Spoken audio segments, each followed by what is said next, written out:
We are going to start VT Corner, everyone's favorite segment of College Football Monday. And I wanted to talk with Sam and Dan a little bit about Franklin's contract because the details of the contract have come out, and it's not like it's the most crazy contract with all these like wild incentives or anything, but there are some pieces to it that are different than some others. So let's add Dan back to the screen. There we go. Looking much better. For some reason, I don't know, my laptop hates Google Chrome. We're here. I don't know. I had Vito one earlier. Maybe he cursed my stuff. I don't know. Don V joined Tales of the Terrordome? Yeah, I had to bring it. I had to give him last one of the year, I had to bring somebody on with some fire. I liked it. So this is the contract details for James Franklin. $41.7 million over 5 years for the Hokies, effective November 15th. And that is an important date because if you look here on the graphic that I got from David Cunningham, this is his tweet, 11/15/25 to 12/31/25. He's going to make $6 million for a month and a half of work. So his 2025 salary is prorated. It's not a full $6 million. Meaning we're not paying him $6 million for a month and a half. Yeah. I did see the pro rata on there. Yep. But why wouldn't it just have had the amount? You're asking a whole lot here. Be lucky that you saw contracted. Stop. Okay. Well, all I'm saying is it says $42 million from the Hokies. So maybe he's being paid a lot of money. Yeah. Okay. And he's making a lot of money this year. And then it's kind of being subsidized by Penn State over the next 3 seasons, however it's playing out. And there's a lot of incentives with this contract too. That's something you pointed out on Twitter, Sam. Yeah. So there's a couple of things on, reading through this on my way to see the Hokies play this weekend, which we will get to.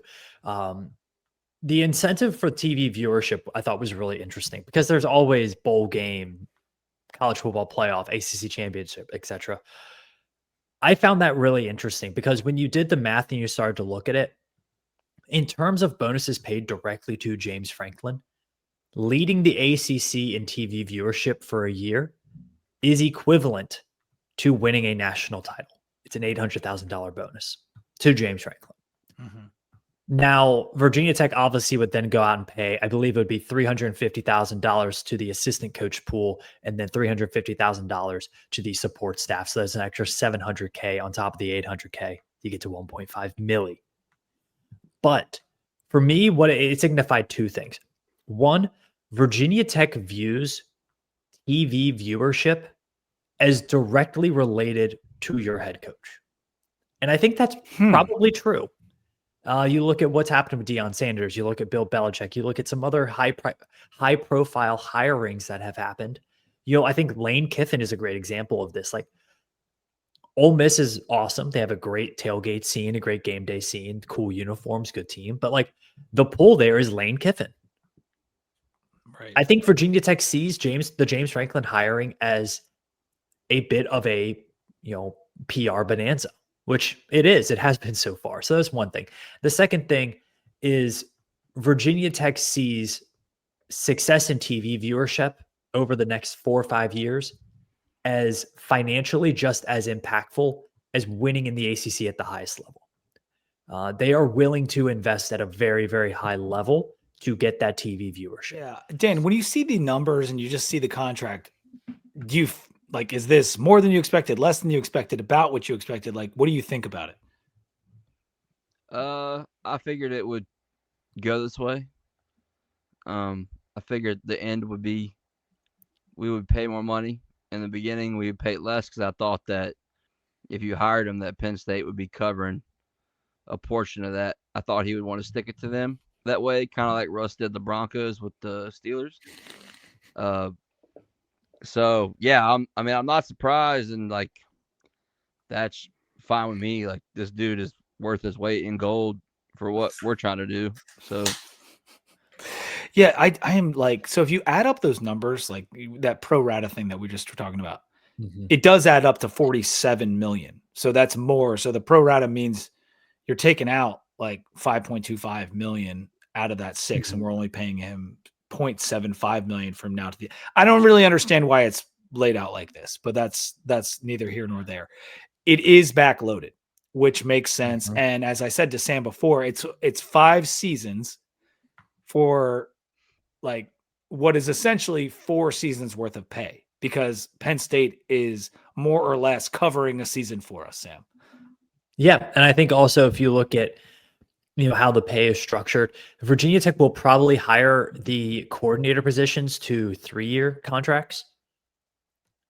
So for me, if you look at where this is going, that they would be done with those contracts before they get to the heavy hitter years in 2029 and 2030. They will have renegotiated those contracts. And I also think it's important, another big asterisk here, the payouts for the college football playoff, those will be renegotiated if the format changes. I found that a little bit interesting as well, because the difference between getting into a 16-team playoff and a 12-team playoff is probably like a win or two for Virginia Tech. Like, it could be pretty significant. I found that interesting as well. But you're pulling up this tweet now from David Cunningham about the assistant coach salary, and this is probably the biggest news. Yeah, because we knew we were going to pay James Franklin a lot of money. And in all honesty, like, the contract is less than I was expecting. I had prepped myself for 8 years, $80 million, and it's essentially half that amount of money and a little bit more than half that amount of years. So it is definitely less. Now, I'm not saying it's like this extreme bargain, but I think a lot of Hokies fans look at those numbers and been like, okay, this is better than I expected. Now, he can earn several more $1 million by hitting those incentives, but we're all going to be happy if he makes those more $1 million, because it means things are going, unless he gets all of the ratings and none of the wins, and then that would be a little bit of a problem. It's not our money. Yeah, that's true. It's not our money. And that is the line that is the go-to line. However, I would say it is our money if we're completely broke and can't hire a new coach like Florida State in 4 years. Yeah, that's very true. Well, they also fired like 4 coaches and they still paying them. But yeah, you're right. There's a lot of, we still owe Fuentes some money. We still owe Price some money. Although Price might be working for his money. Yeah, he might be in a work release program at Virginia Tech. Our coordinator numbers 3-year contracts. That's fine, because if it goes the way it's supposed to, they won't even see that term, because they'll get snatched for head coaching jobs somewhere. Yeah. If you're a power coordinator, and you're right, if you're successful, you're probably not staying at a school for 3 years unless you're going to be the next head coach or some other, like, it's very rare to have like an extreme amount of success as a coordinator and not bounce. But I don't know. We've seen longtime coordinators a lot of places, but like Sam said, look at this, Dan, the 9.5 full-time assistant salary pool that ranks us just ahead of Alabama if you go by the 2024 numbers. Now, I'm sure Bama and all these other schools will level up too, but this puts us in a top 15, top 10 kind of number for assistant salary pool. And then you've got the $6 million for support staff. So you're talking about $15.5 million. Like, that, to me, that is the most shocking thing. I knew it was going to be well funded. How does that hit you? I mean, it's kind of, Vito was hitting on it earlier. He was, we were talking, it's kind of funny how Tech just kind of snapped their fingers and all of a sudden we have big boy football money again. It's kind of like they were just hoping that Fuente and Pry could do it with minimal input from everybody else, and then when that didn't happen, they saw they actually had to spend money. It was like, oh, not only did we get our number one option who everyone wanted this time, unlike when we hired Fuente, like, we got him, he was our number one option, but I don't remember a lot of like competition for him. And this one, we kind of just pushed everybody out of the way and said, this is our guy, and we went and got him. It just proves, like, hey, they are serious now, and this is a serious hire with a lot of coaching currency to go out and get serious staff. Yeah, it's kind of funny. I mean, someone else asked that too. I think it was Billy put in a chat from like one of his friends, like, why were we like working with military rations with Pry, and now we're just blowing it, completely out of the water with all this stuff? It's like, why did it take so long? Like, none of us really know the answer to that question. I think there are places to point to, But at the end of the day, like, I can't get down to the root answer of why it took Virginia Tech a decade plus to invest at the level. I do believe when people ask, like, where's the money coming from? Where's the money coming from? I think there was a lot of very wealthy donors, but also like a vast number of wealthy donors that just weren't being tapped into at all. And they didn't feel like they wanted to invest in this program. There didn't seem to be a like great vision because right, like let's look at prize salary is like 4 million. His both of his coordinators are at like a million and below. He didn't have a massive support staff pool. Virginia Tech wasn't making facilities upgrades like the Beamer barn or additions to lane or something like that. So when you go to a massive donor and you tell them, hey, we want a big donation, and that person asks what for, what was Virginia Tech pointing to? Because you didn't have an assistant coach pool. You didn't have a seasoned head coach. You weren't doing stadium renovations and massive facilities upgrades. Like, it doesn't really surprise me that Virginia Tech wasn't able to get the donors that they did. So when you hire somebody like James Franklin, you show, hey, we are serious about this and this is what we need the money for. I think people are going to be a little more willing to pay up for it. Mhm. I also think there are some donations from very wealthy people that normally go to like Pamplin College of Business and some other places that they're saying, you know what, we actually have enough. We don't need 7 more classroom buildings in Northern Virginia anymore. Thanks, guys. Yeah, there's a timing to it, right, Dan? Like things need to line up and you have to have the right donors with the money to donate at the right point in time, in addition to the actual school budget presentation getting approved. All this stuff has to hit. And then a guy with a huge name like James Franklin becomes available. All that just doesn't happen all the time. So I get that it's just not like, oh, this would have been so easy to do 5-10 years ago. But I think there's legs to the idea that like the budget could have been raised a while back and they just chose not to. I mean, JMU has had higher student fees for a long time, bigger than Virginia Tech's. And guess what? Their program's been good for a long time. And it's not just because of the student fees. They have actually, capable, adept people at their jobs as well. But that is part of this. And I understand that the timing and everything has to work perfectly. It is frustrating though to think like, oh, you can do this. Oh, we can just do all this and just have more money. And it's unbelievable. Like you look at that number of the salary pool and it's like, dude, we are literally going to have like SEC money, at least at like half of the SEC. Like we're going to be able to pay up initially like some of the biggest programs out there. I'm really excited about that $3.1 million recruiting budget. That's not for like NIL, but like to like maneuver and go places, which tells me like Franklin's going to be, if he's got to be in California, he's got to be in Texas, he's got to be in wherever, he's going to be there. If he's got to go find a kicker in Rio de Janeiro, Brazil, guess what? He's coming. Going to Rio. He's flying there. Yeah. I do think that's a good point because I think for a while, Virginia Tech was very limited in the scope of their recruiting. I think Virginia Tech kind of needed recruits to fall into their lap. And when they tried to go out and get guys, it didn't really work, right? The Texas to VT thing was a dud. Georgia to VT was a dud. It really felt like Virginia Tech needed North Carolina and Virginia recruits to land at Virginia Tech. Other than that, like guys didn't really stick. With James Franklin, I think you can kind of broaden that net a little bit to a true 6-hour radius. Because I think what Virginia Tech was dealing with was like 4 hours, which was basically giving them the state of Virginia and Western North Carolina.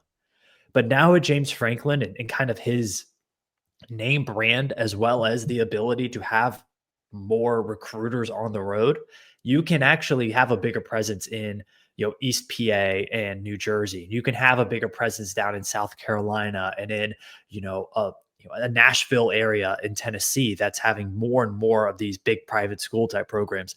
I do think this broadens your horizons a lot. To be determined if Virginia Tech can actually land and keep these guys. I think James Franklin will get them in the door. I think success on the field is what's going to keep them in the building. Yeah. Pry always said 6 hours. So like if you think of all like the things that Franklin's been saying about recruiting, him and Pry, like, it's obvious like Pry got his philosophy from Franklin. Win the state, 6 hour footprint. Gotta go. We'll go national if we have to. But the only difference is James Franklin is the guy with the social and coaching currency to be able to actually execute this because he has the resume to demand the resources to actually execute the vision.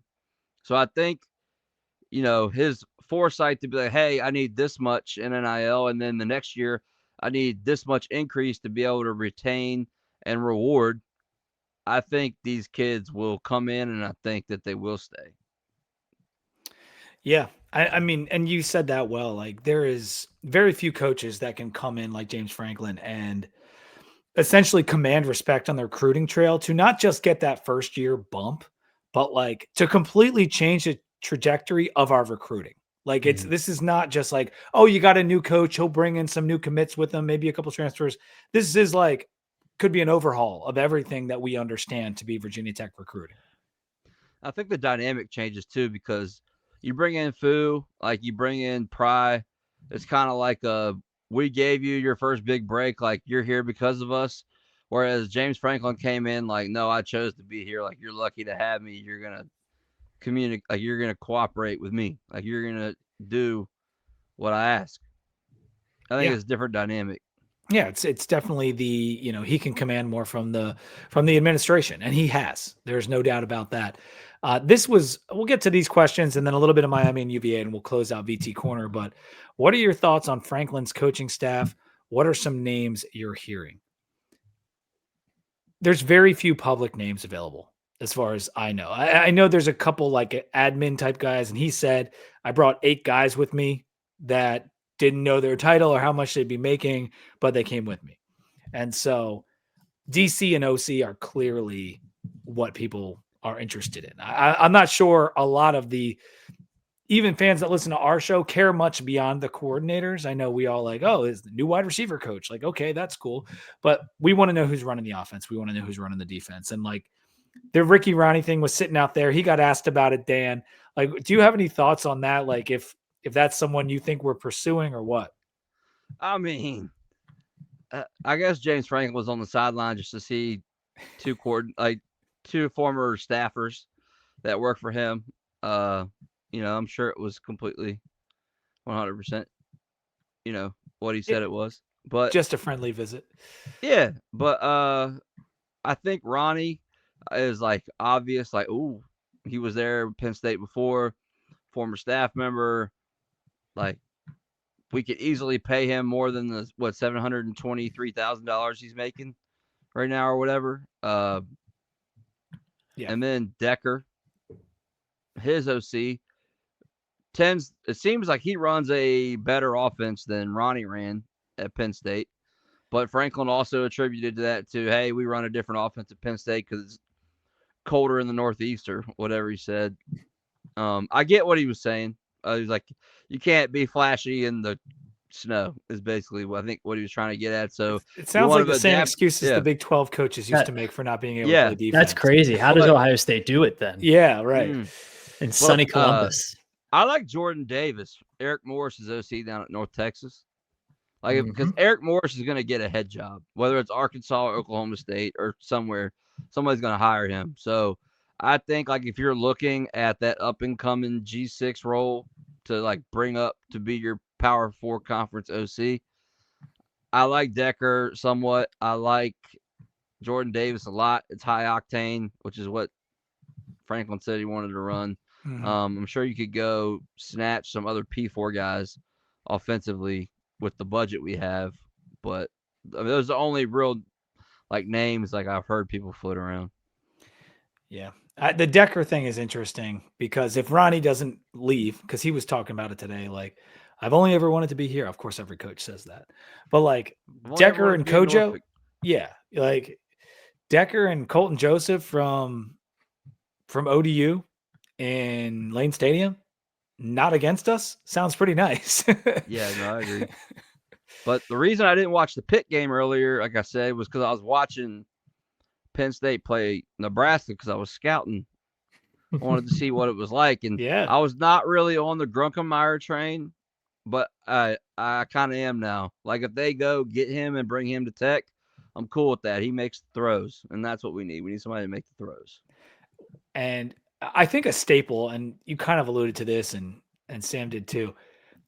James Franklin likes to run the ball. I mean, we saw Katron Allen break the Penn State all-time rushing record. We saw Nick Singleton tie Saquon Barkley's all-time touchdown record.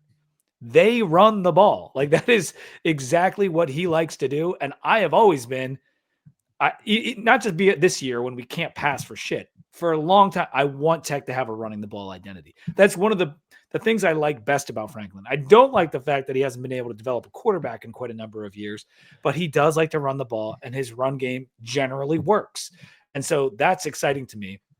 And we'll talk about what we have available in the running back room, and that could be a nice little combo. So how do you get the quarterback that fits with the system, that fits with running backs we might have on hand? These are the things that he needs to be thinking about, and I'm sure they are thinking about with regard to the OC. Because I think when they brought in Kolnicki from Kansas to run the offense with Aller and those two great backs, it kind of didn't fit, Sam. No, Daniels at Kansas is a polar opposite quarterback to Drew Aller, skill set wise. He does a lot of running around playmaking. Kansas had a little bit more, they were a little more speed heavy on offense. They played a little more up tempo. It was just a different fit. I don't think Kolnicki was a good hire. To be honest, I think their DC hire was pretty poor too. So, wait, which one? But if you're Jim Knowles, yeah, I do. Jim Knowles just won a natty. Well, Ohio State won a natty. Jim Knowles was. I think Ohio State fans were pretty happy to move on from Jim Knowles. I don't think they were super stoked about that. And I think paying $3 million for him was probably overpaying. Well, the salary was outrageous. Yes, and so I want people to keep that in mind too. Ricky Ronnie is currently making base salary of like $850,000. Franklin just paid a defensive coordinator $3 million. So, and I think he's willing to upgrade that pay. If you just said two things, $3 million, I'll break my laptop. No, we're not giving Ricky Ronnie. Oh, but Pete's already fallen apart at that thought of that. It's not going to be. I don't think that's ever happened anybody before. $3 million. My ring light just fell on me. But yet you just scared me. Though. But you scared me with that. Like Franklin's last two coordinator hires. I don't think he was nailing. He was nailing DC though. Like was Pry, Manny, Tom Allen, like all great. They all did a fantastic job, and like that Penn State defense looked pretty good the other night. Pretty good. Where's Tom Allen? It's Clemson. Dabo hired his buddy. They're buddies, Tom Allen and Dabo, and that was and Tom Allen's not getting the most out of that defense. I'll tell you right now. As far as the Ricky Ronnie statements today that he made at their press conference, to quote Shakespeare, the lady doth protest too much, methinks.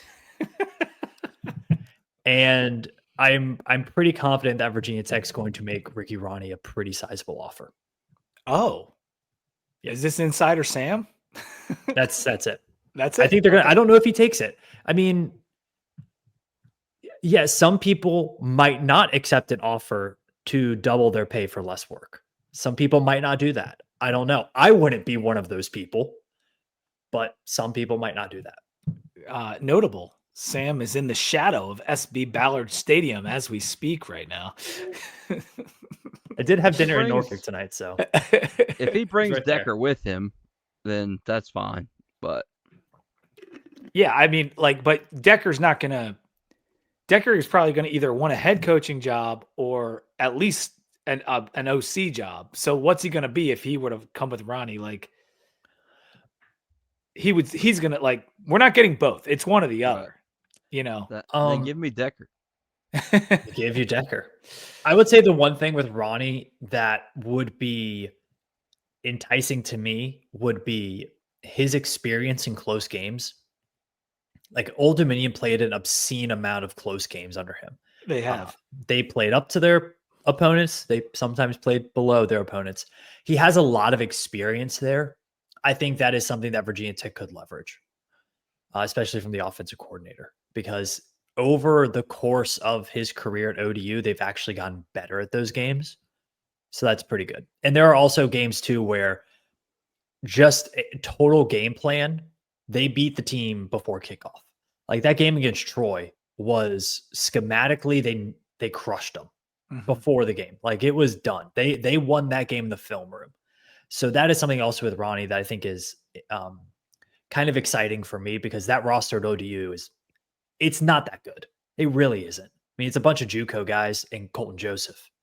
So I think They it's liked really it impressive what they're better doing. than their last couple years of rosters. I will say that. Like they felt better Which we're about all that roster. at. He can't recruit. Ronnie can't recruit.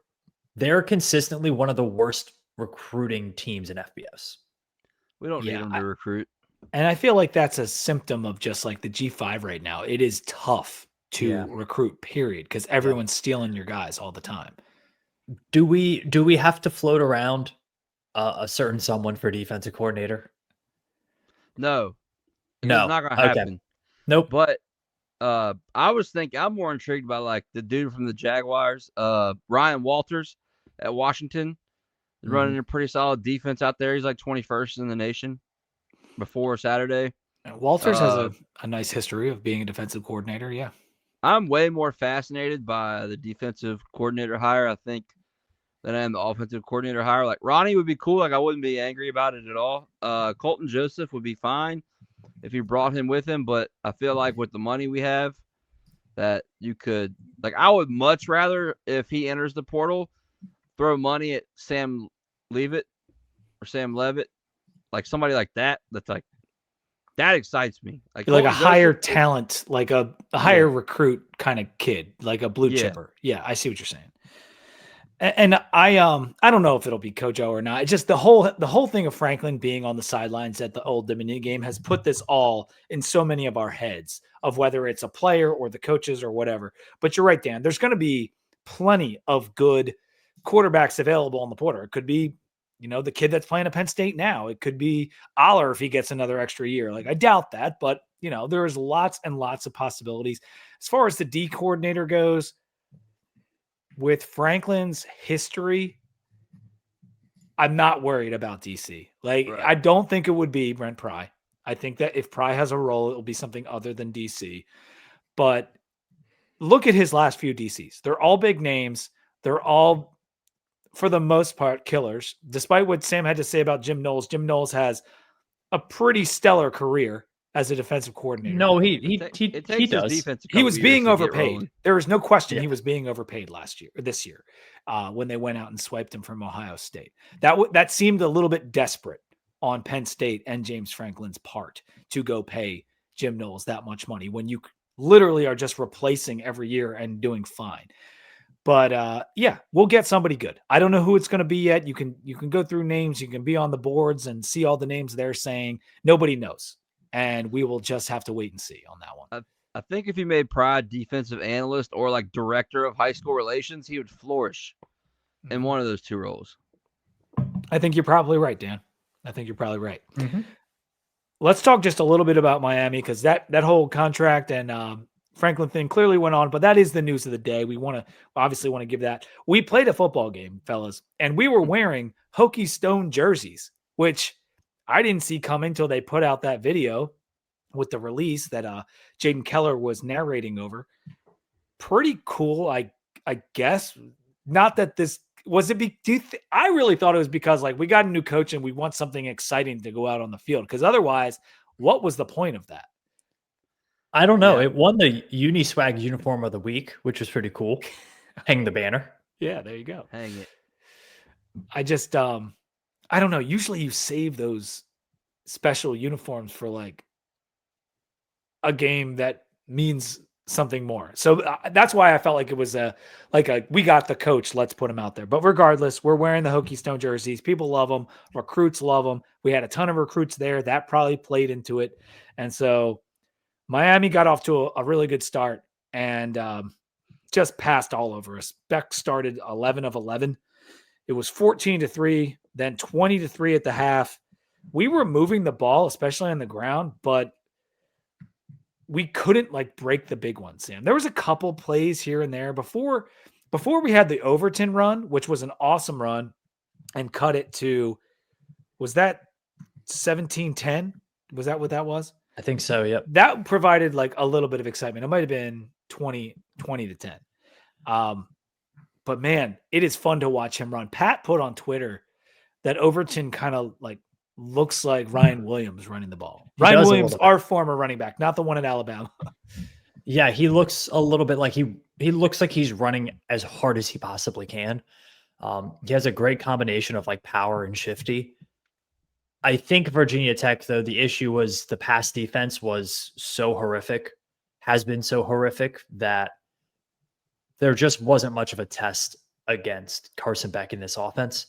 I felt like Miami could have thrown for 500 yards if they wanted to.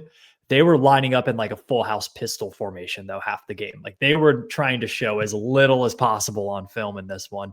I think it was not a great matchup for Virginia Tech. But like you said, this might be the best rushing offense in the country. It's crazy because nobody's ran the ball like that on Miami. This was the most rushing yards against Miami of any team this year. And if Tech wasn't having to throw the ball in the fourth quarter so much, they probably could have gone for even more. Yeah, we get both running backs back next year. Mm-hmm. Yeah, Terrion Stewart does not have any more eligibility, but Hawkins and obviously Overton, the true freshman, does. And that's exciting. Like that is the takeaway that you really come away from this game is like, wow, we got a stable of backs. We ran for 5.2 yards per carry when Miami's given up under 4 all year long. But it is just another part of watching this offense. It's like, I don't understand how we can be so efficient and so decent at this one part of offense and then just not be able to score and fail at every turn when, you know, the screws get turned on us. Like it's frustrating. And we and Sam talked about it. Like you can't just run it every play, but like the per run, like efficiency metrics are just insane for this team. Moved up to number 1 rush success rate team in the country. Number 1. I also don't think that our star tight end has caught a pass since NC State. Yeah. I mean, that's just not part of the offense at all using Benji, or I guess they do use Hairston, right? Like yeah, I like him. Yeah. Actually. I mean, he had that one play that like, this was a horribly officiated game. That reminds me with him because they reviewed that play, but it wasn't right away. And then after a timeout, they reviewed, I don't know.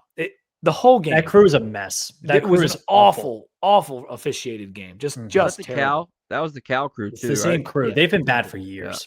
Yeah. That was disgusting. But I knew it wasn't the Miller Lights.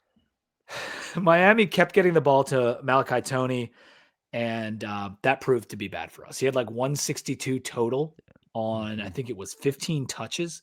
Kid is just ridiculous. Another true freshman that's just starring out there. I don't really know where Miami would be without Malachi Toney. I think they'd be okay, but he makes a huge difference for them.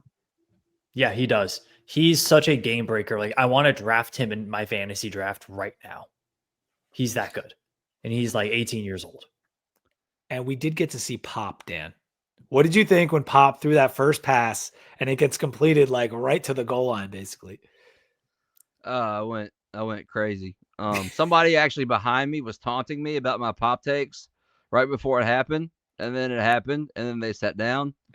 And I was like, let's go. That basically happened in our chat because we were giving Mike Holmes a hard time about, he's kind of like, listen, the line stinks. Like Kyron, no quarterback's going to succeed with the way this line is. And I don't necessarily disagree with that.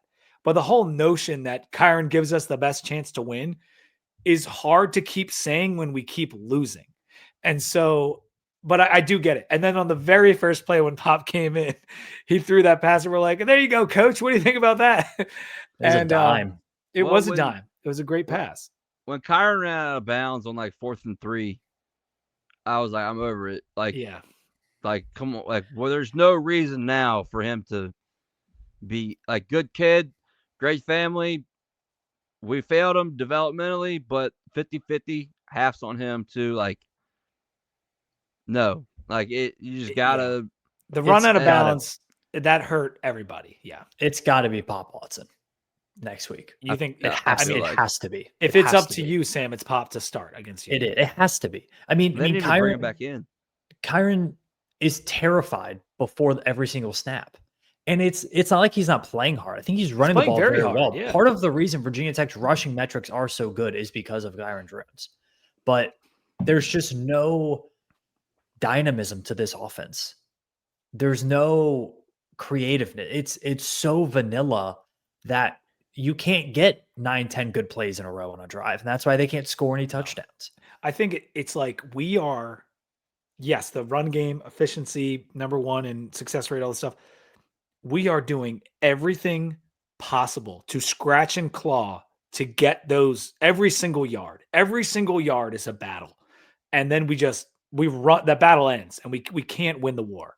And that's just how every drive seems to go. I will also say for this game, when I got into the stadium on Saturday and was watching the teams finish up their warm up, and Miami's warming up to my right, Virginia Tech's on the left. My brother-in-law and I, we looked to our right, looked to the left, you looked to the right, and you went, this ain't going to go well. I mean, that was the first game this season where the other team was significantly bigger than Virginia Tech. Miami's offensive line is so large. It is astonishing. They look like a bunch of Bigfoots out there. It's insane. And that's why we didn't have a sack. If there was ever a reason, like that is a perfect game, especially on the line of scrimmage, to look at. This is the difference of 4 and 5-star recruits versus 3-star developmental guys. That's the difference right there. Virginia Tech, I think, had one negative play forced defensively in this game, and it was on like a weird reverse that Caleb Spencer. Because they had the bad snap. That's not what they're talking about. They had the bad snap. That's it. Virginia Tech also, not great, but 8 quarters without forcing a punt. They finally forced the punt in the 4th quarter of this game. 8 quarters without a sack as well. So we didn't have a sack against Florida State either. And yeah, Sam, and that's the thing that's going to change under Franklin, is at least you hope so. And offensive line comparisons are not what we want to do because that's one of our weakest positions. But yeah, Miami has a great offensive line. They have a great defensive line. And Kyron had no time to throw. Like they were rolling him out. They're doing what they can do. And he hit a couple passes. Aiden Green had, a decent game for what he can do. He made that one sensational catch on the sideline, which was awesome. But the whole Pop Kyron thing. It's not like, I think Kyron would be better with a better offensive line. But I think if the offensive lines are equal, like Pop gives you at least just as good a chance to win. And if, to me, just the body language, the way Pop like ran that ball in and celebrate, it's just like, there's just a certain juice there I want to untap for UVA. That's kind of where I'm at. What do you think, Dan? Yeah, I mean, he smoked them last year, belt the ass. But the year before that, Kyron did it. But I think they're both 1-0 against UVA. So at this point, you got to, Pop could enter legendary status if he gets 2 wins against UVA as a backup. Yeah. Yeah, I here's what's going to happen though. It's Kyron's played 3 years for this team. They're not going to rip the starter tag on his last game. They're just not going to do it. Yeah. Unless he can't physically go, which it seemed like he got folded up on in that game, and that's why he can't. It's not like they put Pop in because they benched Kyron. Like he left hurt, for people that might not be aware. They're not going to rip the starter tag in his last game. They're not going to do it. I think it's going to be really difficult for Virginia Tech to win if they don't. They said there's going to be a package for Pop. Well, that's what Monty kind of said in the post game. Yeah, it's going to be from the beginning of the Taylor. It's going to be from the cover of the playbook to the back cover of the playbook. That's his package. Get out there, kid. You've been here for 3 freaking years. I'm kind of with you. Let's talk about UVA quickly here, fellas. 7 p.m. Charlottesville, Saturday night. The line is 10.5. UVA is favored. I asked on Twitter today, when was the last time they were favored by double digits against Virginia Tech? Someone said like 03 or 04, and then someone else is like, it's got to be 1992. And I tend to believe with the 92 thing because I was trying to go through it, and it wouldn't have been 04. Like we were good in 04. Mm-hmm. And I don't even think like the year Bryce Perkins was decent, like 2018, like they were better than us. I don't think they would have been a 10-point line that year. And it's kind of hard to look up historical lines. It's not as easy as you'd like it to be, but it's been a while. Long story short. What are your initial thoughts on the matchup, Dan? Like, how are you feeling about going to this game? Have you had a thought process like you think we can spoil their season? What are you thinking? I've said all year, like, until they do it, they're not doing it. Like, I don't believe they can until I see it happen. Like, twice in the last 20-some years, I don't care. Like, everything matters. Like, this game, like, everything is on the line for them. The only thing for us is it's the last game this staff and this team will play together. And they have nothing to lose. And they can run the ball. And UVA has made us into the demon that they think we are. We didn't do that. Like, they made that mental barrier in their head. We had nothing to do with that. We were more concerned with beating WVU and Pitt because they were punching back. So, like, until they can go out there and beat us, we're winning that game. Like, bet it. Like, 10 plus 10.5, easy money. I love it. I was actually shocked when the line came out and it was that much. Sam, what are your initial thoughts on that line in the game? It's a little bit big of a line, right? Orange maroon glasses, take them off, put them down to the side. It's a bit big of a line for me, especially with the style of play Virginia Tech plays, and how UVA's offense has kind of started to slip here over the last few weeks. Actually, if you look at advanced metrics, Virginia Tech's offense has been better over the past 6-7 weeks. But UVA does a lot of really good things in the margins. You can call it luck, golden horseshoe, whatever it is, but in football, you create your own luck, and Virginia's done a very good job of that and capitalizing off of it. They do a great job scoring touchdowns off of turnovers. They do a great job of getting sacks in key situations. They are they're top 25 in havoc percentage as a defense. They do, however, not. They're very mediocre in rushing defense. Very mediocre. A lot of their like rush yards per game metrics have to do with getting sacks on the quarterback. They do get a lot of sacks as a defense. I think Virginia Tech's going to be able to run the ball pretty well in this game. They just have to find a way to score touchdowns, because as bad as Virginia Tech's defense is, I think with the style of play, the winner of this game probably only has to get to like 28. I think you might be right on that. And so if Virginia Tech can just find a way to get the ball in the end zone and not settle for field goals, there's a chance. I feel pretty good about 10.5. This pass defense is probably the worst in the nation at this point. And it's 122 in opposing passer rating. I mean, it doesn't matter what you look up; they're pretty bad. 133rd in success rate. It's like, yeah. I think they kind of need like a miracle performance to keep Chandler Morris from throwing for 300 plus. I really do.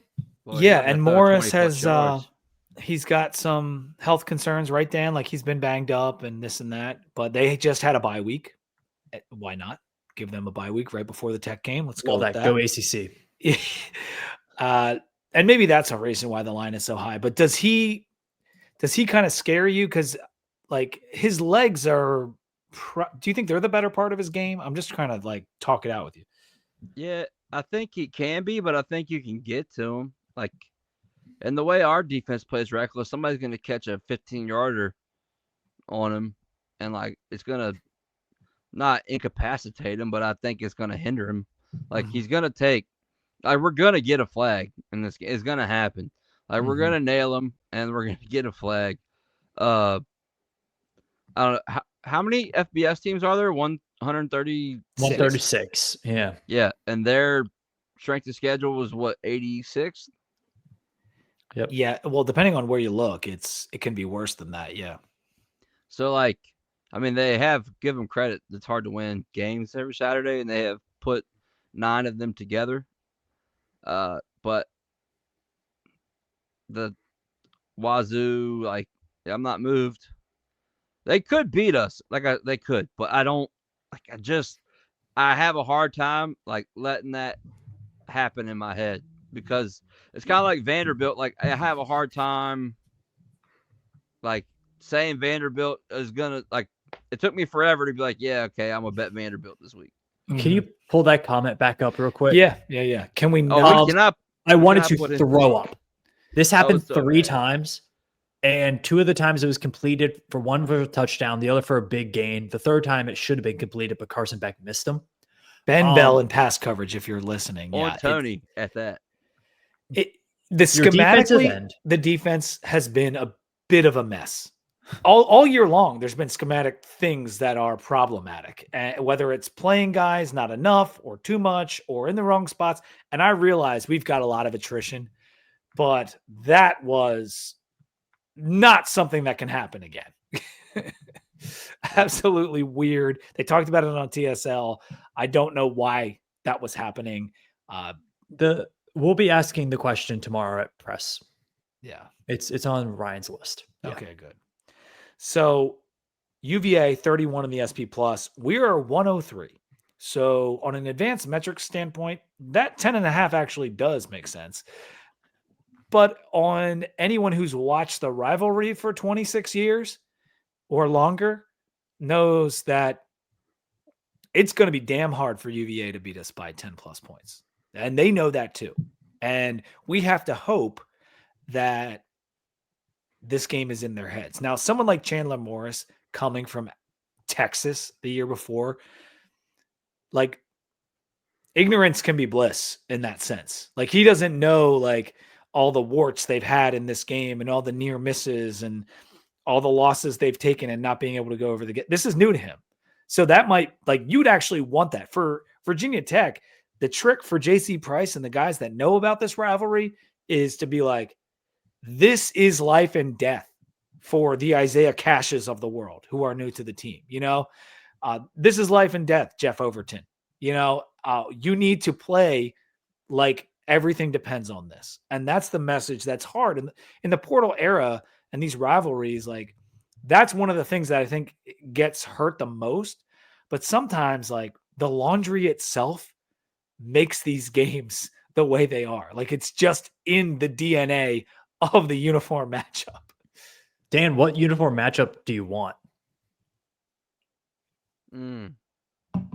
All white. You want to go with the all whites? I want to rock all whites. And they can wear all blue. I don't care what they wear. Yeah.